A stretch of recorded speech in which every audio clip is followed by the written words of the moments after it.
বিসমিল্লাহির রহমানির রহিম। আসসালামু আলাইকুম। আপনারা কেমন আছেন? আমি ভালো আছি আলহামদুলিল্লাহ। তো কাঁচা পেঁপে দিয়ে লাড্ডু বানাবো।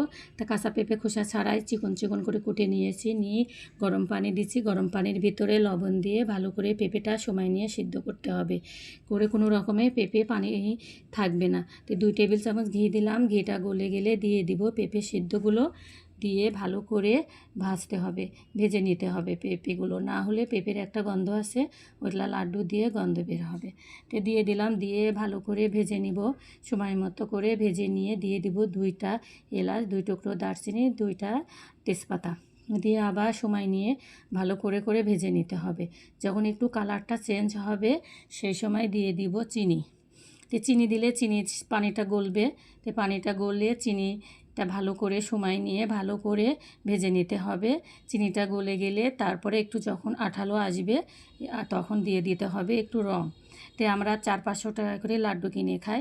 একটা 30 টাকার পেঁপে দিয়ে আমি অনেকগুলো লাড্ডু বানাবো। তো এভাবে আপনারা তৈরি করবেন, খেতে যে এত ভালো লাগে। তো একটু দিয়ে দিলাম কালার। তো দিয়ে ভালো করে কালারটাও মিশাই নিব পেঁপের সঙ্গে। মিশাই নিয়ে যখন আঠালো হয়ে যাবে সেই সময় এটা নামাই নিব। তেজপাতা, দারচিনি, এলাচগুলো উঠায় ফেলে দিব। দিয়ে একটু ঠান্ডা হলে এটা হাত দিয়ে দিয়ে গোল শেপে লাড্ডু বানাই নিব। তো কালারটাও অনেক সুন্দর। তো ভিডিওটা দেখার জন্য সবাইকে ধন্যবাদ। সবাই ভালো থাকবেন। আল্লাহ হাফেজ। উপরে দিয়ে দিলাম কাঠবাদাম কুচি।